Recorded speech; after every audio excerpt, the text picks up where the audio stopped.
বিশেষ দিনে প্রিয়জনকে দিন সাউন্ড এক্সের হেডফোন।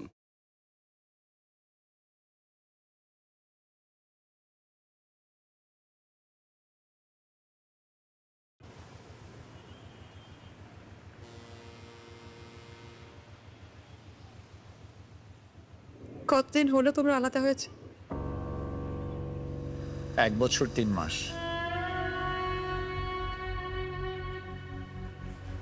আর একসাথে ছিলে? 2 বছরের মতো।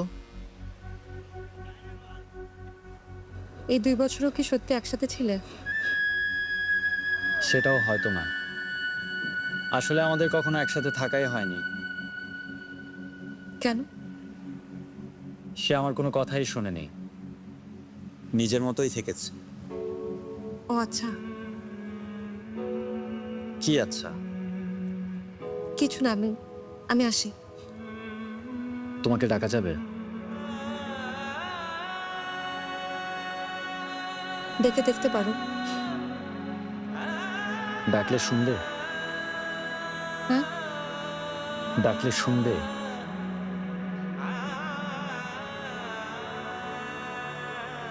জানি।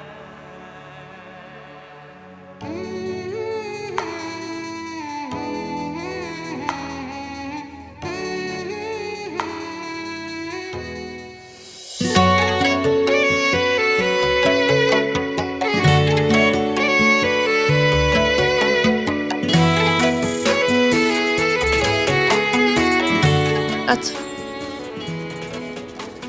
তুমি আমাকে কতটা ভালোবাসো? কতটা ভালোবাসি মানে? প্রেমিক যেদিন তার ভালোবাসার পরিমাণ জেনে ফেলবে, তারপর থেকে পৃথিবীর আর কোনো প্রেমিক ভালোবাসতে পারবে না।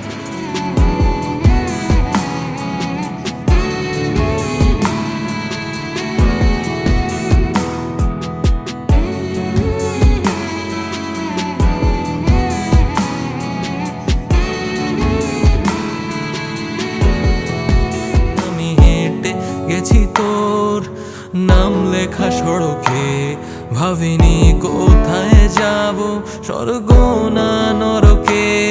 আমি বাধা পড়ে গেছি তোর চোখে চুলে, আমাকে রাখিস ধরে আঙুলে আঙুলে।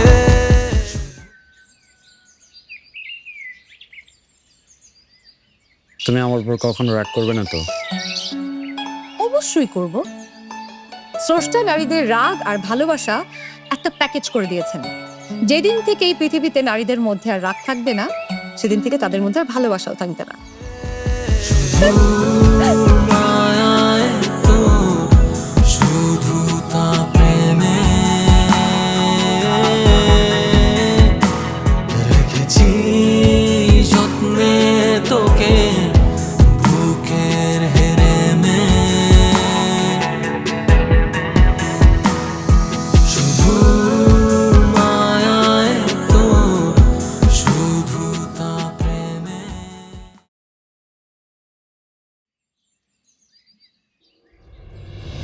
তুমি তো আমার কোনো কথাই শোনো। তোমার কথা শুনে আমার কি লাভ? তুমি কি পেরেছো আমার কোনো চাহিদা পূরণ করতে, নাকি পারবে? তো আমার দিকটাও তো তোমার দেখতে হবে। কেন? তোমার মা তো বিয়ের আগে খুব বলেছিল তোমার যা আয় রোজগার তাতে আমাকে ভাসিয়ে দিবে। তোমার বাবা তোমাকে বাসার বাজারটা পর্যন্ত করতে দেয় না। হ্যাঁ বলেছিল। তাহলে তাহলে তখন কে জানতো তোমার চাওয়া পাওয়ার ধরন এরকম হবে? তুমি আমার পরিবার আর আমার জীবনযাপন সম্পর্কে জেনে আসোনি। বলা হয়েছিল তুমি আমাকে ভাসিয়ে নেবে। ভাসানো থাক, তুমি আমাকে হাঁটু পানি পর্যন্ত এনে দিতে পারোনি, আর পা ভেজানো তো দূরের কথা। আমার দিকটাও তোমার দেখতে হবে। আমার বোঝার আর কিছু নেই, আর চেষ্টাগুলো মরে গেছে। সামান্য একটা কারণে সম্পর্কটা মেরে ফেলতে চাও তুমি? সম্পর্ক? তোমার সাথে আমার জীবন বাঁচানোই দায়। একটা কথা বলি, কান খুলে শুনে রাখো। অনেকের সাহায্য নিয়ে জীবন বাঁচিয়ে রাখতে পারবে তুমি, কিন্তু তোমার সম্পর্কটা তোমার নিজেকেই বাঁচাতে হবে।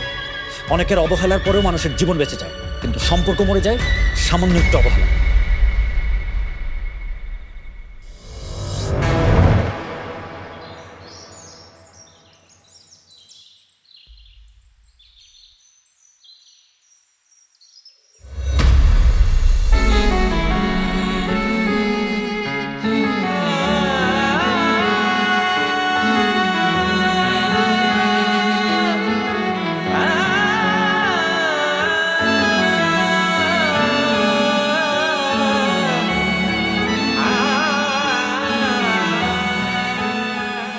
জীবনকে অদ্ভুত দেখো।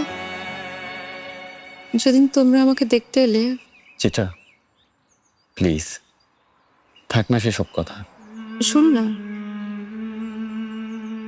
কি বিভীষিকাময় আনন্দের দিন। বাদ দাও না সেসব কথা।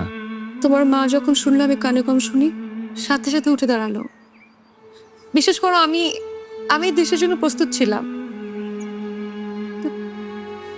এর পরে যা ঘটলো তা চিন্তা করলে এখনো আমার গায়ে কাটা দেয়। তার জন্য আমি একদম প্রস্তুত ছিলাম না, একদমই না। তুমি কি নির্মম ভাবে সেদিন উঠে দাঁড়ালে, আমার মায়ের পেছনে পেছনে চলে গেলে। আমি আমার ছেলের বউ হিসেবে কোনো অসম্পন্ন মেয়েকে রাখতে চাই না। আর তুই কথাটা গোপন করে কোনো ভালো কাজ করিস না। চল।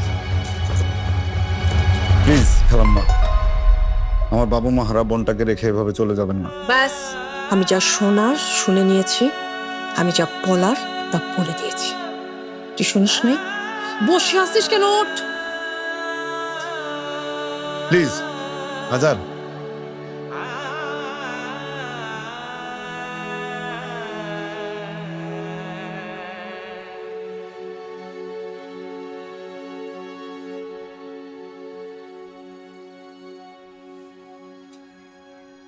চিত্রা, আমার ভুল ছিল সেটা। আমার ভুলের শাস্তি আমি পেয়েছি। কিন্তু আমি কেন শাস্তি পেলাম বলো তো? এই পৃথিবীর জাগতিক শব্দ একটু কম শুনতে পাই বলে? তোমার সীমাবদ্ধতা জানতে না? তো তুমিই তোমাকে বলেছিলে যে আমাদের ভালোবাসার মধ্যে কোনো সীমাবদ্ধতা বাধা হয়ে দাঁড়াবে না। তাহলে সেদিন কেন ঘুরে দাঁড়ালে না? আমার যে কি হয়ে গিয়েছিল তখন আমি নিজেও জানি না। আমি জাস্ট উঠে মায়ের সাথে চলে গেলাম। ভেবেছিলাম মাকে বুঝাতে পারবো, পারিনি। মাকেও তো মিথ্যেই বলেছিলাম। তুমি না সেদিন তোমার মায়ের পেছনে পেছনে যাওনি, তুমি গিয়েছিলে তোমার কর্মফলের পথে। আমার একটু কম শোনাকে অবহেলা করে যার সাথে গিয়েছিলে, সেই পৃথিবীর প্রত্যেকটা জাগতিক শব্দ স্পষ্ট শুনতে পেলেও তোমার একটা কথাও শুনতে চাইনি। আমাদের জীবনের সবকিছুই কর্মফল। আচ্ছা, তোমার মা কি এখনো উপলব্ধি করতে পারেনি যে আমি তোমার মুখেই ছিলাম? অথচ তুমি যার মুখে হয়েছ সে কখনো তোমাকে শোনার আগ্রহী দেখায়নি। শুনতে না পারা আর শুনতে না চাওয়ার মধ্যে হাজার মাইলের দূরত্ব, তাই না আজাদ? চিত্রা, আমাকে কি ক্ষমা করে দেয়া যায়? তোমার কথাটা শুনতে পাইনি, আবার বলবে?